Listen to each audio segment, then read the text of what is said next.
ఇద్దరు వాళ్ళు మన కింద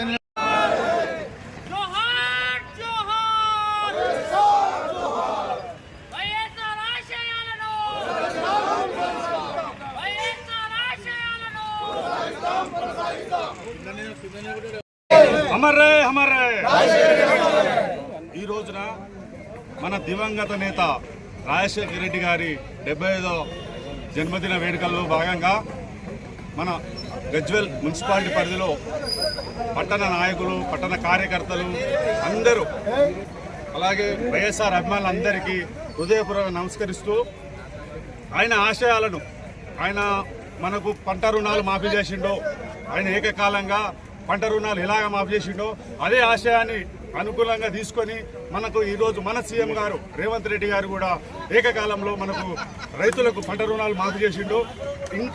ఇంకా మున్ముందు కూడా ఆయన చేసిన కార్యక్రమాల ద్వారానే మన రాష్ట్రంలో తెలంగాణ రాష్ట్రంలో కానీ ఉమ్మడి రాష్ట్రంలో కానీ కాంగ్రెస్ ప్రభుత్వం బలంగా ఉందంటే ఆయన ఆశయాలతోనే.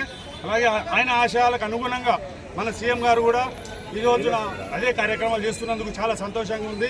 ఇలాంటి వేడుకల్లో అందరూ పాలు పంచుకున్నందుకు అందరికీ హృదయపూర్వకంగా నమస్కరిస్తూ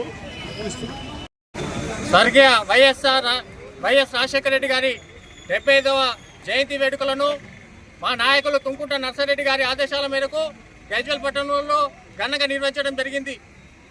వైఎస్ఆర్ గారు మాకు సంతోషకరమైన విషయం ఏంటంటే ఆయన కూడా యువజన కాంగ్రెస్ కార్యదర్శిగా తన రాజకీయ ప్రస్తావన ప్రారంభించి 2 సార్లు పిసిసి అధ్యక్షులుగా, ప్రతిపక్ష నేతగా, ముఖ్యమంత్రిగా కాంగ్రెస్ పార్టీకి ఎన్నలేని సేవ చేయడం జరిగింది. మరి ముఖ్యంగా మంటు టెండర్లో ప్రతిపక్ష నాయకుని హోదాలో 1467 కిలోమీటర్లు పాదయాత్ర చేసి ప్రజా సమస్యలను తెలుసుకున్న ఏకైక ప్రతిపక్ష నాయకుడిగా ఆ రోజు ప్రజల మండలాలు పొంది ప్రజా సమస్యలను తెలుసుకుని ముఖ్యమంత్రి అయి తొలి సంతకం ఉచిత విద్యుత్పై పెట్టడం జరిగింది.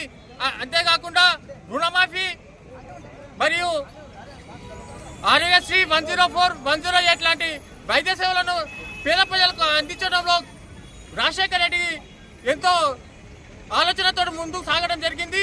విద్యార్థులకు గతంలో విద్య అనేది కాషాయకరణ ఉండే, కేవలం డబ్బులు ఉన్న వాళ్ళకి ఉండే.